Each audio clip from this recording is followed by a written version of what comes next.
Hello friends, welcome to my YouTube channel. So guys, आज के इस वीडियो में हम लोग देखने वाले हैं जो आपका यूपी पुलिस कांस्टेबल का एग्ज़ाम होने वाला है 23 अगस्त से 31 अगस्त। उसी के जनरल हिंदी के टॉप मोस्ट इम्पॉर्टेंट क्वेश्चंस को यहाँ पर डिस्कस करने वाले हैं। तो वीडियो काफ़ी इंपॉर्टेंट है आप लोगों के लिए, तो इस वीडियो को पूरा ज़रूर देखिए। वीडियो अच्छा लगे तो प्लीज़ वीडियो को लाइक और शेयर ज़रूर करें। और जो भी हमारे नए बच्चे हैं, जिन बच्चों ने चैनल को सब्सक्राइब नहीं किया है, तो प्लीज़ चैनल को सब्सक्राइब करके नोटिफिकेशन बेल ऑन करना ना भूलें। तो चलिए वीडियो को स्टार्ट करते हैं। गाइस, यूपी पुलिस कांस्टेबल की एग्ज़ाम डेट घोषित कर दी गई है। 23 अगस्त से 31 अगस्त के बीच में एग्ज़ाम आयोजित किया जाएगा। आप लोगों के पास सिर्फ और सिर्फ 15 दिन शेष हैं। तो आज मैं आप लोगों के लिए जनरल हिंदी के कुल 62 क्वेश्चंस लेकर आया हूं। अगर आप लोगों ने इन 62 क्वेश्चंस में 60 क्वेश्चंस के सही जवाब दिए तो आप लोग समझ लीजिएगा जनरल हिंदी की जो आप लोगों की तैयारी है वो काफ़ी हद तक अच्छी है। तो खुद से प्रयास कीजिएगा इन सभी क्वेश्चंस के आंसर देने का। 2 से 3 सेकंड के बाद मैं आंसर क्लियर कर दूंगा। पहला क्वेश्चन देखिएगा, निम्न में सर्वनाम शब्द है। तो यहाँ पर आपको सर्वनाम शब्द की पहचान करनी है। तो देखिए, जब भी सर्वनाम अगर पूछा जाए कि सर्वनाम किसे कहते हैं,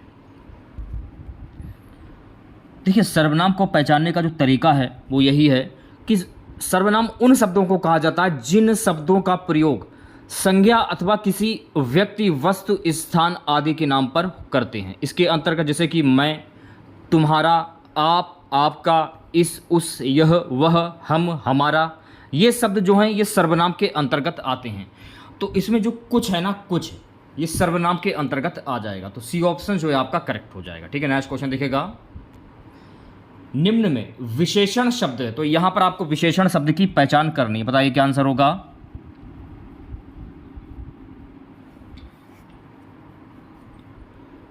संज्ञा या सर्वनाम की विशेषता बताने वाले शब्दों को विशेषण कहते हैं। क्या कहते हैं? संज्ञा या सर्वनाम की विशेषता बताने वाले शब्दों को क्या कहते हैं? विशेषण कहते हैं। तो इसमें विशेषण क्या होगा? शांत। शांत जो है ना, ये आपका विशेषण हो जाएगा। तो डी ऑप्शन जो है आपका बिल्कुल करेक्ट हो जाएगा। सो गाइस, नेक्स्ट क्वेश्चन देखिएगा, निम्न में प्रश्नार्थक क्रिया है चलना, जागना, पढ़ना, बदलना। तो यहां पर आपको प्रश्नार्थक क्रिया की पहचान करनी है। सोच समझ कर आंसर दीजिएगा। प्रश्नार्थक क्रिया किन्हें कहते हैं? जिन शब्द के माध्यम से पता चलता है कि कर्ता स्वयं कार्य ना करके किसी अन्य को कार्य करने को प्रेरित कर रहा है, उसे हम प्रश्नार्थक क्रिया कहते हैं। जैसे कि इसमें यह पूछा जा रहा है कि इसमें प्रश्नार्थक क्रिया क्या है? चलना, जागना, पढ़ना या बदलना। तो मेरे प्यारे साथियों, इसमें प्रश्नार्थक क्रिया हो जाएगी जागना। जागना जो है ना, ये प्रश्नार्थक क्रिया हो जाएगी। तो बी ऑप्शन जो है आपका बिल्कुल करेक्ट हो जाएगा। निम्न में अव्यय है। तो यहाँ पर अव्यय शब्द की पहचान करनी है। भारत, श्याम, अह, दक्षिण। आहा जो है ना, ये आपका अव्यय शब्द हो जाएगा। तो सी ऑप्शन जो है आपका करेक्ट हो जाएगा। नेक्स्ट क्वेश्चन देखिएगा, आंख का पर्यायवाची शब्द क्या होगा? लोचन, पावक, वसन, प्रभा। आंख का पर्यायवाची शब्द होता है अंबक, नैन, नयन, नेत्र, चक्षु, दृग, विलोचन, दृष्टि, दीदा। ये सभी शब्द ये लोचन के पर्यायवाची शब्द होते हैं। अब आंख का पर्यायवाची शब्द क्या होता है? लोचन। तो ऑप्शन नंबर ए जो है आपका ये बिल्कुल करेक्ट हो जाएगा। सो गाइस, नेक्स्ट क्वेश्चन देखिएगा। अगला प्रश्न क्या है कि मन रे तन कागज का पुतला, लागे बूद विनसी जाए छिन में, गर्व करे क्या इतना। इन पंक्तियों में कौन सा रस है? भक्ति रस, श्रृंगार रस, करुण रस, शांत रस। इंपॉर्टेंट क्वेश्चन है, 5 स्टार लगा लीजिए। मन रे तन कागज का पुतला, इसमें कौन सा रस होगा? इसमें होगा शांत रस। तो ऑप्शन नंबर डी जो है आपका बिल्कुल करेक्ट हो जाएगा। चलिए बढ़ते हैं नेक्स्ट क्वेश्चन की ओर। नेक्स्ट क्वेश्चन देखेगा सभी बच्चे। निर्देश प्रश्न संख्या 45 एवं 46 के लिए शब्दों के अर्थ विकल्पों में दिए गए हैं। इनमें कोई एक विकल्प गलत है, अर्थात उस शब्द का अर्थ नहीं है। उस विकल्प का चयन करना है आप लोगों को। जल्दी से आंसर दीजिए। तक्षक, बढ़ई, सूत्रधार, शिलान्यास या विश्वकर्मा। तक्षक का अर्थ क्या होता है? इनमें कोई एक विकल्प में गलत है। उस शब्द का अर्थ नहीं है, उस विकल्प का चयन करना है। तो तक्षा का अर्थ क्या नहीं होता है उसकी पहचान करनी है आप लोगों को। तो सी ऑप्शन जो है आपका ये बिल्कुल करेक्ट हो जाएगा, शिलान्यास। ठीक है, चलिए बढ़ते हैं नेक्स्ट क्वेश्चन की ओर। भाव, भाव का क्या अर्थ नहीं होगा? भवन, दर, विचार, अभिप्राय। भवन, भाव का अर्थ भवन नहीं होता है। ठीक है, ये आपको ध्यान में रखना है। तो ऑप्शन नंबर ए जो है आपका ये बिल्कुल करेक्ट हो जाएगा। निर्देश प्रश्न संख्या 47 से 48 तक रिक्त स्थानों की पूर्ति दिए गए विकल्पों में से कीजिए। आज के वैज्ञानिक नए नए खाली स्थान द्वारा हमारे जीवन को सुखमय बना रहे हैं। अब आपको ये बताना है कि इस खाली स्थान में क्या आएगा? अनुसंधानों, आविष्कारों, पदार्थों, विचारों।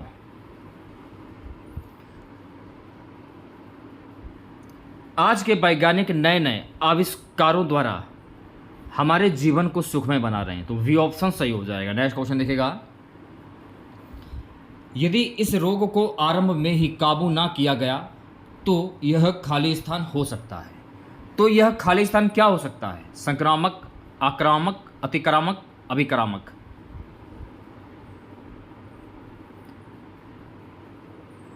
यदि रोग को आरंभ में ही काबू ना किया गया तो यह संक्रामक हो सकता है। तो ऑप्शन नंबर ए जो है ये बिल्कुल सही हो जाएगा। ठीक है, अगला प्रश्न देखिएगा मेरे प्यारे साथियों। सच्छात्र का समुचित संधि विच्छेद क्या होगा? इंपॉर्टेंट क्वेश्चन है, 5 स्टार लगा लीजिए। तो मेरे प्यारे साथियों इसका संधि विच्छेद होता है सत्य धन शास्त्र। क्या होता है? सत्य धन शास्त्र। अच्छा, सच्छात्र में प्रयुक्त संधि कौन सी होगी? तो यहाँ हो जाएगी व्यंजन संधि। तो ये भी आपको ध्यान में रखना है। अगला प्रश्न क्या है कि युद्ध में स्थिर रहने वाला किस समास का विग्रह पद है? युद्ध में स्थिर रहने वाला। अब यहाँ पर जो मेन कॉमन है वो मेन कॉमन है में कर्ता ने क्रम को कर्ण के द्वारा संप्रदान के लिए अपादान से संबंध का के की अधिकरण मैं पर।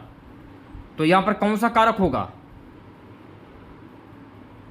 तो यहाँ पर कारक हो जाएगा अलुक तत्पुरुष। और कारक के कितने भेद होते हैं? कारक के कुल 8 भेद होते हैं। ये भी आपको ध्यान में रखना है। को शेयर कर दीजिए और वीडियो को जल्दी से लाइक कर दीजिए। पूरे 62 क्वेश्चंस का टेस्ट है, पूरा टेस्ट लगाइएगा, बीच से छोड़कर किसी भी बच्चे को नहीं जाना है। निर्देश प्रश्न संख्या 51 से 53 निम्नलिखित वाक्यों में से कुछ में त्रुटियां हैं और कुछ ठीक हैं। त्रुटि वाले वाक्य के जिस भाग में त्रुटि हो उसके अनुरूप अक्षर ए, बी, सी वाले विकल्प को चुनिए। यदि वाक्य में कोई त्रुटि ना हो तो डी विकल्प चुनिए। ठीक है, शिक्षा का प्रसार इतना हो चुका है पर स्त्रियों के प्रति लोगों का दृष्टिकोण पूर्ववत सा संकुचित है। कोई त्रुटि नहीं। बताइए क्या आंसर होगा? चूज कीजिए आंसर। तो आंसर हो जाएगा ऑप्शन नंबर सी, पूर्ववत सा संकुचित है। ये सही हो जाएगा। ठीक है,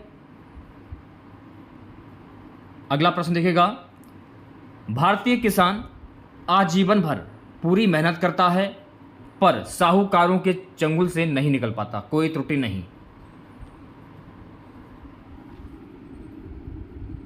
इसमें आंसर हो जाएगा भारतीय किसान आजीवन भर।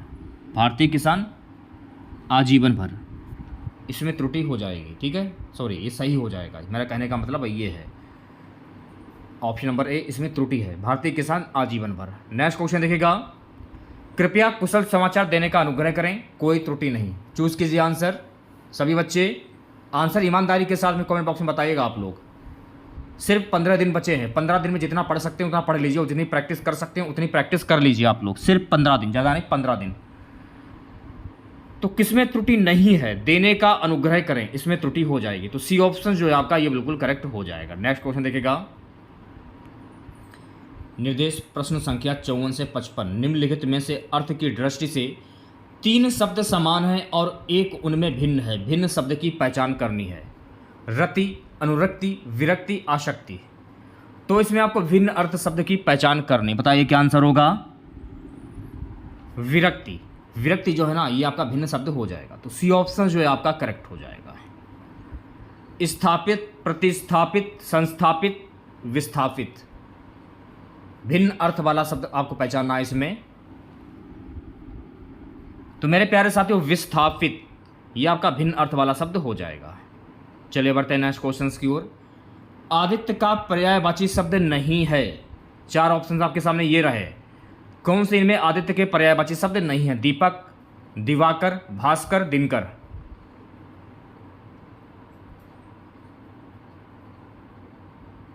तो मेरे प्यारे साथियों, दीपक जो है ना, ये आदित्य का पर्यायवाची शब्द नहीं है, तो ऑप्शन नंबर ए जो है आपका ये बिल्कुल करेक्ट हो जाएगा। अब जैसे कि दिवाकर हुआ, दिनकर हुआ और भास्कर हुआ, ये आदित्य के पर्यायवाची शब्द हैं।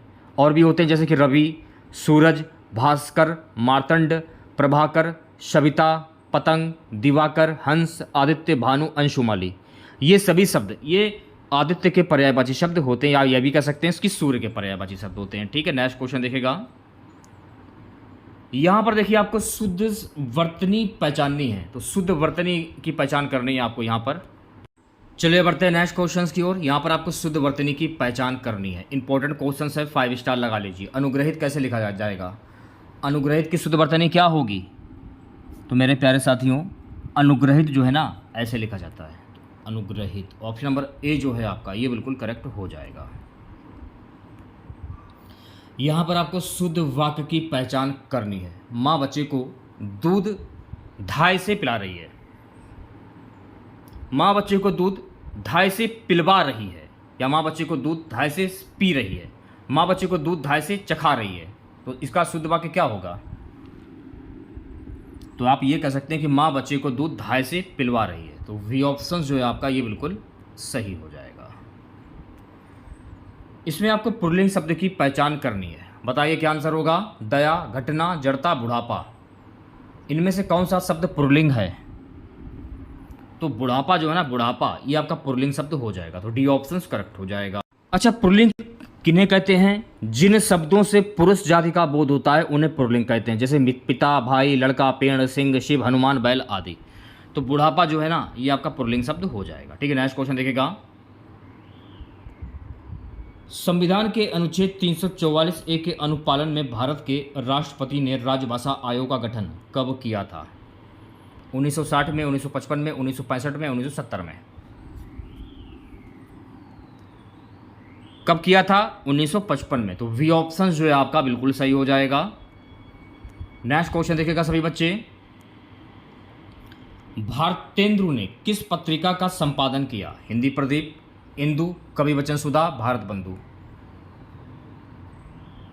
भारतेंदु ने किस पत्रिका का संपादन किया था, ये आपको बताना है। तो भारतेंदु ने कवि वचन सुधा पत्रिका का संपादन किया था, जिसमें बाल विबोधिनी, ये भी भारतेंदु हरिश्चंद्र की ये पत्रिका का नाम है, ये भी आपको ध्यान में रखना है। नेक्स्ट क्वेश्चन देखेगा।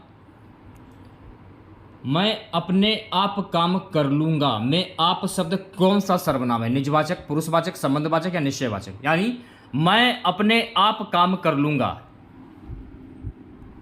तो मैं अपना निजी काम अपने आप से कर लूंगा। आप ऐसे भी समझ सकते हैं कि मैं अपने आप अपना काम खुद कर लूंगा, ऐसे भी समझ, यानी कि मैं अपना खुद का निजी काम खुद कर लूंगा, इसलिए यहां पर हो जाएगा निजवाचक सर्वनाम। तो ऑप्शन नंबर ए जो है आपका बिल्कुल सही हो जाएगा।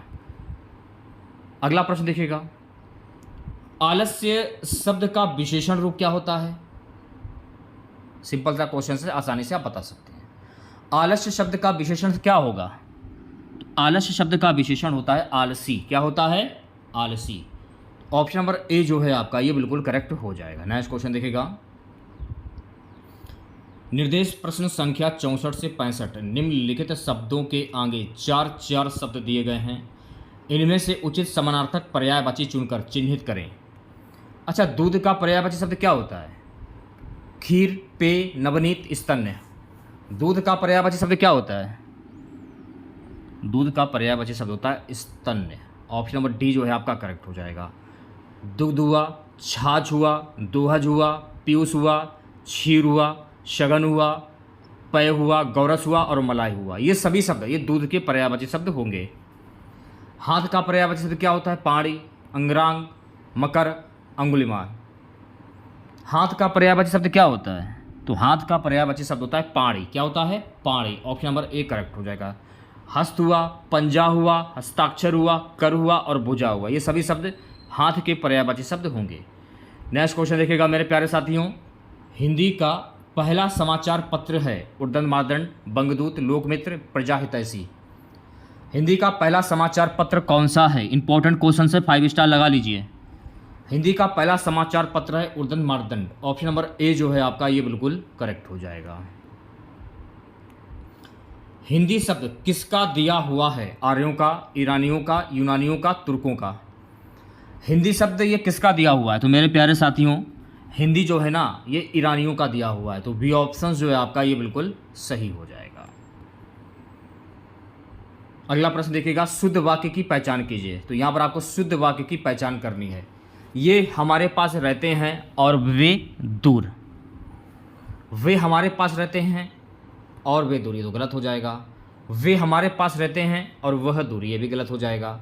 ये हमारे पास रहते हैं और वह दूर, ये भी गलत हो जाएगा। तो बचता क्या है आपका? Option number A.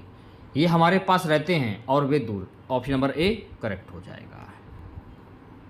अगला प्रश्न देखिएगा, कौन सा शब्द संक्रमण क्रिया है? संक्रामक क्रिया होगा। लिखना, हंसना, रोना, सोना। कौन सा शब्द संक्रमण क्रिया है?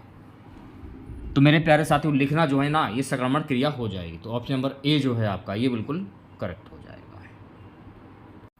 आपको इतना ध्यान में रखना है कि वाक्य में जिस क्रिया के प्रयोग में कर्म की अपेक्षा रहती है उसे सकर्मक क्रिया कहते हैं।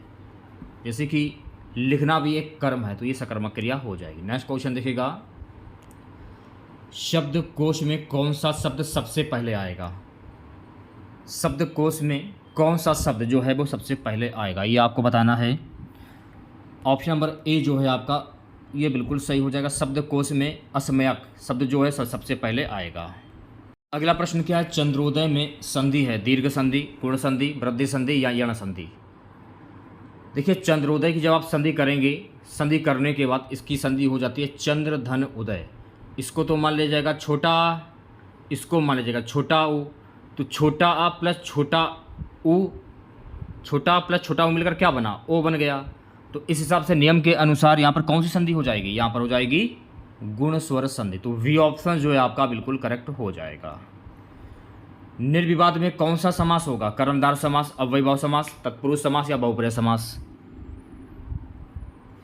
तो कल मैंने आपको बताया था जहां पर नी आ जाए, यथा आ जाए, अनु हो जाए, प्रति आ जाए, बड़ा आ जाए, भर आ जाए, उद आ जाए और हर आ जाए, वहां पर होता है आपका अव्ययभाव समास। अब निर्विवाद में तो नी है स्टार्टिंग का, देखिए है नी, यथोचित, अनुप्रति, प्रतिदिन, आडंबर, भरपेट, उदय, हर दिन। ये सभी शब्द जो हैं अव्ययभाव समास के उदाहरण हैं। चलिए बढ़ते हैं नेक्स्ट क्वेश्चंस की ओर। अगला प्रश्न देखेगा, उत्कर्ष का विलोम शब्द क्या होगा? अपकर्ष, परामर्श, संघर्ष, विमर्श। उत्कर्ष का विलोम शब्द क्या होता है? तो उत्कर्ष का विलोम शब्द होता है अपकर्ष। क्या होता है? अपकर्ष। ऑप्शन नंबर ए जो है आपका ये बिल्कुल सही हो जाएगा। अगला प्रश्न, जिसके द्वारा अभियोग लगाया गया हो के लिए एक शब्द क्या होगा? अभियुक्त, अधियुक्त, अधियोक्ता, अभियोक्ता। जिसके द्वारा अभियोग लगाया गया हो उसके लिए एक शब्द क्या होगा? जिस पर अभियोग लगाया गया हो, ये भी कह सकते हैं आप लोग। तो जिसके द्वारा अभियोग लगाया गया हो उसको कहते हैं अभियोक्ता, या जिस पर अभियोग लगाया गया हो उसको भी अभियोक्ता कहते हैं। ये भी आपको ध्यान में रखना है। अगला प्रश्न क्या है कि हाथ पसारना मुहावरे का अर्थ क्या होगा? मांगना, विस्तार करना, देना या लेना? हाथ पसारना मुहावरे का अर्थ क्या होगा? हाथ पसारना यानी कि मांगना। ऑप्शन नंबर ए जो है आपका ये बिल्कुल करेक्ट हो जाएगा। अगला प्रश्न, होनहार विरवान के होत चिकने पात, लोक तृतीय का अर्थ क्या होगा? चिकने पत्तों वाला पौधा सुंदर लगता है। होनहार बालक के लक्षण बचपन से प्रकट होने लगते हैं। उद्यान का शौक होना। डी है, चिकने पत्तों से लगता है कि पौधा वृक्ष बनेगा। होनहार विरवान के होत चिकने पात, लोक तृतीय का अर्थ क्या होगा? यानी कि होनहार बालक के लक्षण बचपन से ही प्रकट होने लगते हैं। बच्चा होनहार है या बुद्धिजीवी है? आप लोगों ने बचपन में अपने माता पिता से या अपने दादी बाबा से सुना होगा कि बच्चों के पैर पलने में ही पता लगने लगते हैं। तो बी ऑप्शन जो है आपका करेक्ट हो जाएगा। नेक्स्ट क्वेश्चन देखिएगा, जहां अनेक वर्णों की आवृत्ति केवल एक बार होती है वहां कौन सा अलंकार होता है? या आप ये भी कह सकते हैं कि जहां एक ही वर्ण की बार बार आवृत्ति है उसको क्या कहते हैं? अब इसमें यह पूछा जाए कि जहां अनेक वर्णों की आवृत्ति केवल एक बार होती है वहां पर कौन सा अलंकार होता है? वहां पर होता है क्षेत्रानुप्रास अलंकार। तो सी ऑप्शन जो है आपका बिल्कुल करेक्ट हो जाएगा। और जहां पर एक ही वर्ण की बार बार आवृत्ति होती है वहां पर कौन सा अलंकार होता है? अनुप्रास अलंकार। तो ये भी आपको ध्यान में रखना है। नेक्स्ट क्वेश्चन देखिएगा, यहां पर आपको शुद्ध वाक्य की पहचान करनी है। बताइए क्या आंसर होगा? वेदों के 6 अंग माने जाते हैं। ऑप्शन नंबर ए जो है आपका ये बिल्कुल करेक्ट हो जाएगा। यहां पर देखिए आपको गलत युग्म की पहचान करनी है। साकेत, मैथिली शरण गुप्त, कामायनी, जयशंकर प्रसाद, रंगभूमि, महादेवी वर्मा, गोदान, मुंशी प्रेमचंद। रंगभूमि, महादेवी वर्मा। सी ऑप्शन जो है आपका ये बिल्कुल करेक्ट हो जाएगा। रंगभूमि जो है ना ये मुंशी प्रेमचंद की रचना है। साकेत, मैथिली शरण गुप्त, कामायनी, जयशंकर प्रसाद, गोदान, मुंशी प्रेमचंद। ये भी आपको ध्यान में रखना है। नेक्स्ट क्वेश्चन देखिएगा, उपसर्ग रहित शब्द कौन सा है? उपसर्ग यानी कि ऐसा एक शब्द जिससे आप स्टार्टिंग का शब्द आसानी से तोड़ सकें। तो इसमें जो आपका ए वाला ऑप्शन जो है आपका ये बिल्कुल सही हो जाएगा। सुखी जो में है ये उपसर्ग रहित शब्द हो जाएगा। तो ऑप्शन नंबर ए सही हो जाएगा। अध्यापिका शब्द में प्रत्यय क्या होगा? अध्यापिका यानी लास्ट वाला शब्द अध्यापिका, इका, इका निकल रहा है इसमें। तो इका जो है ना ये आपका उपसर्ग हो जाएगा, सॉरी प्रत्यय हो जाएगा। तो डी ऑप्शन जो है आपका करेक्ट हो जाएगा। मन के किसी और प्रवृत्त होने या उसमें हटने की अवस्था है। चंचलता, मनमोहक, मनोवृत्ति, मनोद्रौबल्य। मन के किसी और प्रवृत्त होने या उससे हटने की अवस्था क्या कहलाती है? तो ये कहलाती है मनोवृत्ति। क्या कहलाती है? मनोवृत्ति। तो ऑप्शन नंबर सी जो है आपका ये बिल्कुल करेक्ट हो जाएगा। नेक्स्ट क्वेश्चन देखिएगा, अधिकारों की प्राप्ति के लिए बनाया गया संगठन है। संघ, समिति, सम्मेलन, समवाय। अधिकारों की प्राप्ति के लिए बनाया गया संगठन क्या कहलाता है? तो मेरे प्यारे साथियों ये कहलाता है संघ। क्या कहलाता है? संघ कहलाता है। तो ऑप्शन नंबर ए जो है आपका ये बिल्कुल करेक्ट हो जाएगा। अनेकार्थक शब्द है घंटा, मिनट, सेकेंड, काल। अनेकार्थक शब्द की पहचान करनी है आप लोगों को। तो काल जो है ना, काल, ये आपका अनेकार्थक शब्द हो जाएगा। तो डी ऑप्शन जो है आपका करेक्ट हो जाएगा। अच्छा, क्षुधा शब्द का विलोम शब्द क्या होता है?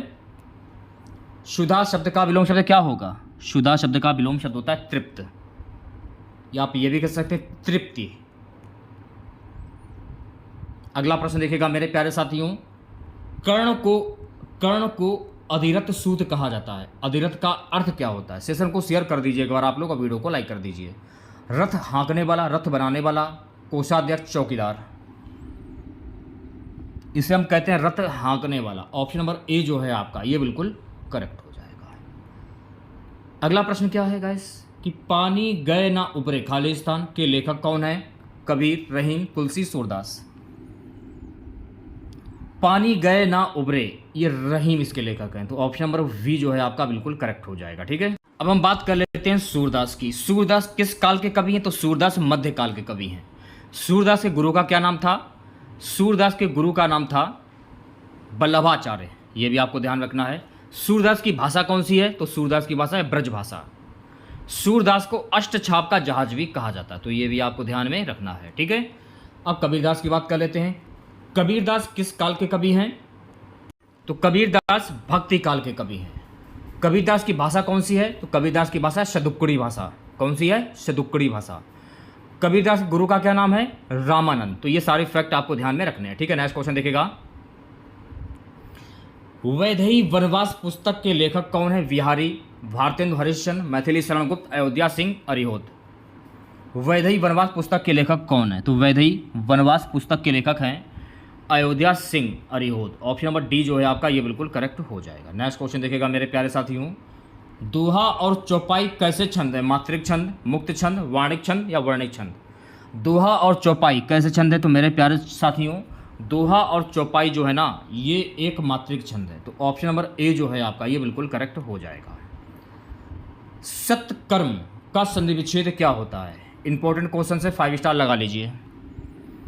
सत्यधन कर्म यानी सी ऑप्शन जो है आपका बिल्कुल सही हो जाएगा। अच्छा, सत्यकर्म में प्रयुक्त संधि क्या होगी? यानी संधि का नाम क्या होगा? व्यंजन संधि हो जाएगी। तो ये भी आपको ध्यान में रखना है। अगला प्रश्न देखिएगा मेरे प्यारे साथियों, दही बड़ा में कौन सा समास है? तत्पुरुष, दिगु, बहुप्रिया, द्वंद्व। अब दही बड़ा जो है ना, दही अलग है और बड़ा अलग है, दोनों को जोड़ दिया गया, नया शब्द क्या बना, दही बड़ा। अब दही अलग है और बड़ा अलग है, दोनों को जोड़ दिया गया, क्या नया शब्द बना, तत्पुरुष समास। ठीक है, अगला प्रश्न देखेगा। योजना आयोग है कानूनी निकाय, सलाहकार समिति, स्वायत्त निकाय, एक मंत्रालय। योजना आयोग है सलाहकार समिति, ऑप्शन नंबर वी जो है आपका ये बिल्कुल करेक्ट हो जाएगा। अगला प्रश्न क्या है कि पंजाबी भाषा की लिपि क्या है, देवनागरी, गुरुमुखी, अप्रभा, संस्कृत। पंजाबी भाषा की लिपि क्या है, तो मेरे प्यारे साथियों पंजाबी भाषा की लिपि है गुरुमुखी, तो ऑप्शन नंबर वी जो है आपका ये बिल्कुल करेक्ट हो जाएगा। अगला प्रश्न, घड़ों पानी पड़ना मुहावरे का सही अर्थ क्या होगा, भयभीत होना, लज्जित होना, कीचड़ होना, हार मान लेना। घड़ों पानी पड़ना मुहावरे का सही अर्थ क्या होगा, घड़ों पानी पड़ना यानी कि लज्जित होना, ऑप्शन नंबर वी जो है आपका ये बिल्कुल करेक्ट हो जाएगा। उत्थान का विलोम शब्द क्या होता है, तो मेरे प्यारे साथियों उत्थान का विलोम शब्द होता है पतन, क्या होता है, पतन, ऑप्शन नंबर वी करेक्ट हो जाएगा। ठीक है, अगला प्रश्न दिखेगा। अनुकूल शब्द का विलोम शब्द क्या होता है, प्रतिकूल, अपकूल, अनुकूलन, सानुकूल। अनुकूल शब्द का विलोम शब्द क्या होगा, प्रतिकूल होता है, क्या होता है, प्रतिकूल, ऑप्शन नंबर ए सही हो जाएगा। अगला प्रश्न, आगे खालिस्तान पीछे खाई मुहावरे के रिक्त स्थान की पूर्ति कीजिए, तो ये होता है कि आगे कुआं पीछे खाई, सी ऑप्शन करेक्ट हो जाएगा। ठीक है, नेक्स्ट क्वेश्चन देखिएगा। चोर की दाढ़ी में तिनका लोकतृति का सही अर्थ क्या होगा, चोर का स्वयं डरना, चोरी की पहचान होना, दाढ़ी गंदी होना, हर चोर की दाढ़ी होना, चोर की दाढ़ी में तिनका यानी चोर का स्वयं डरना, अगर चोर ने चोरी की है तो स्वयं डरेगा यानी उसकी चोर की दाढ़ी में तिनका है, ऑप्शन नंबर ए करेक्ट हो जाएगा। इंद्र शब्द का समानार्थी शब्द क्या होगा भाई, पंचबाण, पिनाकी, शक, मनोज। शक हो जाएगा, तो सी ऑप्शन करेक्ट हो जाएगा। लास्ट क्वेश्चन रहेगा आज की क्लास का, निम्नलिखित में शुद्ध वाक्य चुनिए, तो यहां पर आपको शुद्ध वाक्य की पहचान करनी है। भक्तों की मंडली जा रही थी, ये आपका शुद्ध वाक्य हो जाएगा, तो बी ऑप्शन करेक्ट हो जाएगा। तो आज के इस क्लास में हम लोगों ने जनरल हिंदी के कुल 60 क्वेश्चन डिस्कस किए। 62 में आपको 62 में आपको 60 क्वेश्चंस के सही जवाब बताने थे।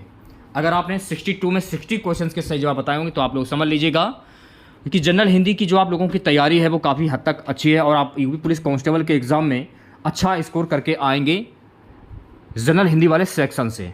ठीक है, तो वीडियो अच्छा लगाओ, वीडियो को लाइक और शेयर जरूर करें। चैनल पर नए हैं, जिन लोगों ने अभी तक चैनल को सब्सक्राइब नहीं किया है तो प्लीज़ चैनल को जरूर सब्सक्राइब करें और नोटिफिकेशन बेल ऑन करना ना भूलें। मिलते हैं नेक्स्ट वीडियो के साथ। जय हिंद, जय भारत।